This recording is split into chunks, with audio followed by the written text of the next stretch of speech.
Hi friends, Attukal പൊങ്കാലയുടെ ഒരു കുഞ്ഞു video ആണ് കേട്ടോ ഇത്. എൻ്റെ വീട് ആറ്റുകാലാണ്. അപ്പോൾ ആറ്റുകാൽ അമ്പലത്തിൽ പോകാൻ എനിക്ക് നടന്നു പോയാൽ മതി, അത്രയും അടുത്താണ് കേട്ടോ. പിന്നെ ഒരു സ്പെഷ്യൽ എന്ന് പറഞ്ഞാൽ കുഞ്ഞു വന്നിട്ടുള്ള ആദ്യത്തെ ഉത്സവമാണ്. അപ്പോൾ അതുകൊണ്ട് തന്നെ എനിക്ക് ഭയങ്കര സ്പെഷ്യലായിരുന്നു. കുഞ്ഞിനെയും കൊണ്ടാണ് പോയത്. അത്യാവശ്യം കുഴപ്പമില്ലാതെ കുഞ്ഞിരുന്നു കേട്ടോ. പിന്നെ കടകളും ഇതൊക്കെ ഉള്ളത് കൊണ്ട് കുഞ്ഞ് ഒരുപാട് നേരം ഇരുന്നു. എനിക്ക് നല്ലതുപോലെ അമ്മേനെ തൊഴാൻ പറ്റി. അതൊക്കെ ഒരുപാട് സന്തോഷമുണ്ട്. പിന്നെ അമ്പലത്തിൽ വരാൻ പറ്റാത്തവർക്ക് വേണ്ടിയിട്ടും ഇതൊരു ദേവീനെ കാണാനായിട്ടുള്ളൊരു ഭാഗ്യം ഇതിലൂടെ കാണാൻ പറ്റട്ടെ എന്ന് ഞാൻ ആഗ്രഹിക്കുന്നുണ്ട്. അപ്പോൾ അതിന് വേണ്ടിയിട്ടും കൂടി ആയിട്ടാണ് കേട്ടോ ഒരു കുഞ്ഞു വീഡിയോ ആയിട്ട് എടുത്തത്. അമ്പലത്തിൽ ഇതുവരെയും വരാത്ത ആൾക്കാരൊക്കെ കാണത്തില്ല. അപ്പോൾ ഈ ഒരു വീഡിയോ അവരൊക്കെ കാണുന്നുണ്ടെങ്കിൽ ഒരു സന്തോഷമായിരിക്കില്ലേ. അപ്പോൾ അതും കൂടെ ആയിട്ടാണ് കേട്ടോ. അമ്പലത്തിൽ തൊഴുന്ന വീഡിയോ ഒന്നും എടുക്കാൻ പറ്റിയിട്ടില്ല. അതൊന്നും ഫോൺ അങ്ങോട്ടൊന്നും അലൗഡ് അല്ലായിരുന്നു. പിന്നെ ഒത്തിരി തിരക്കായിരുന്നു കേട്ടോ. നമ്മൾ പോയതിൻ്റെ അന്ന് നല്ല തിരക്കുണ്ടായിരുന്നു തൊഴാൻ. പക്ഷേ ഞാൻ തോറ്റം പാട്ട് പാടുന്നതിൻ്റെ അവിടെ നിന്നിട്ടാണ് തൊഴുതത് കേട്ടോ. ഇതാണ് വിളക്ക് കെട്ട്. മൈപ്പിയിൽ വെച്ചിട്ടുള്ള വിളക്ക് കെട്ടാണ്. നല്ല ഭംഗിയുള്ളതാണ്.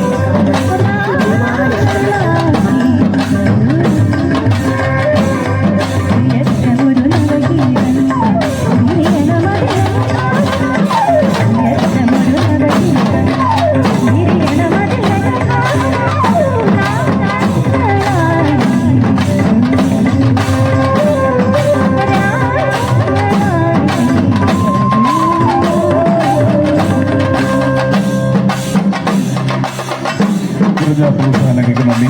നമ്മുടെ പ്രോഗ്രാം എല്ലാവർക്കും ഇഷ്ടപ്പെടുന്നുണ്ടല്ലോ അല്ലേ? എല്ലാവരും ചെറിയ കൂടി എല്ലാവരും നിങ്ങളുടെ ഭാഗത്തും കൂടെ നന്ദി കൂടി അറിയിക്കുകയാണ്. വളരെ എല്ലാവർക്കും അറിയുന്ന ഒരു പാട്ട് കൂടില്ലേ? രാമായണക്കാറ്റ് അടിപൊളി പാട്ടാണ്.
പൊങ്കാലയുടെ അന്ന് എടുത്ത ഒരു വീഡിയോ ആണ് കേട്ടോ. രാവിലെ എടുത്തൊരു വീഡിയോ ആണ്. ഇതെൻ്റെ സിസ്റ്ററാണ്. അപ്പം എല്ലാവരെയും കൂടി ഒന്ന് ആഡ് ചെയ്ത് കാണിക്കണമെന്നുണ്ടായിരുന്നു. പക്ഷേ അതിനുള്ള ഒരു സമയമൊന്നും കിട്ടിയിട്ടില്ല. നമുക്ക് അന്നദാനമുണ്ട്, എല്ലാ വർഷവും അന്നദാനം കൊടുക്കുന്നതാണ്. അപ്പം അതിൻ്റെ ഒരു തിരക്ക്. പിന്നെ എനിക്ക് കുഞ്ഞുണ്ട്. അപ്പോൾ അതുകൊണ്ട് എനിക്ക് അധികം വീഡിയോസും കാര്യങ്ങളൊന്നും എനിക്ക് എടുക്കാൻ പറ്റിയിട്ടില്ല. നമ്മളങ്ങനെ തീ കൊളുത്തിയിട്ടുണ്ട്. അപ്പം നമുക്ക് അനൗൺസ്മെൻറ്റ് കിട്ടും. വീട്ടിൻ്റെ അടുത്ത് കുഞ്ഞൊരു അമ്പലം ഉള്ളതുകൊണ്ട് അവിടെ നിന്നാണ് നമ്മൾ തീ കൊളുത്തി എല്ലാവർക്കും കൊടുക്കുന്നത്. പിന്നെ അന്നദാനത്തിന് അത്യാവശ്യം നല്ല തിരക്കും കാര്യങ്ങളുണ്ട്. അപ്പം ഇതുവരയ്ക്കും പിന്നെ നേദിക്കുന്ന ഒരു വീഡിയോയും കൂടി കാണിക്കുന്നുണ്ട്. ഇതുവരയ്ക്കും പൊങ്കാല ഇടാൻ പറ്റാത്തവർക്കും അതുപോലെ ആറ്റുകാൽ വരാൻ പറ്റാത്തവർക്കും വേണ്ടിയിട്ട് അമ്മയുടെ എഴുന്നള്ളത്ത്, നടയിൽ നിന്നുള്ള എഴുന്നള്ളത്തിൻ്റെ ഒരു വീഡിയോയും കൂടി ഞാൻ ഇതിൽ ആഡ് ചെയ്യുന്നുണ്ട്. അപ്പോൾ കാണാൻ പറ്റാത്തവർക്ക് അതും കൂടി ഒന്ന് കണ്ടു കഴിഞ്ഞാൽ ഒരു സന്തോഷം കിട്ടുമല്ലോ. ഇതാണ് കേട്ടോ നമ്മൾ അന്നദാനം കൊടുക്കുന്നത്. അപ്പം അത്യാവശ്യം നല്ല തിരക്കുണ്ടായിരുന്നു. അത്യാവശ്യം പോലീസും കൂടിയൊക്കെ വന്ന് കൺട്രോൾ ചെയ്താണ് ഒന്ന് നിന്നത്. ഇതെൻ്റെ വീട്ടിൻ്റെ നടയാണ് കേട്ടോ. ആ ഷീറ്റിട്ടിരിക്കുന്ന അതാണ് എൻ്റെ വീട്. ആ നമ്മൾ വീട്ടിൻ്റെ നടയിൽ നിന്നിട്ടാണ് അന്നദാനം കൊടുക്കുന്നത്. അപ്പം ഇത്രയൊക്കെയാണ് കേട്ടോ. വീഡിയോ ഇഷ്ടമാവുകയാണെങ്കിൽ ലൈക്കും അതുപോലെ തന്നെ സബ്സ്ക്രൈബ് ചെയ്യാനും മറക്കരുത്.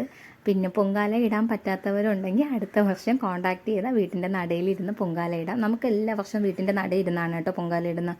അപ്പം നേദിക്കാൻ പോറ്റി വന്നിട്ടുണ്ട്. അപ്പം നേദിക്കാൻ തുടങ്ങിയിട്ടുണ്ട്.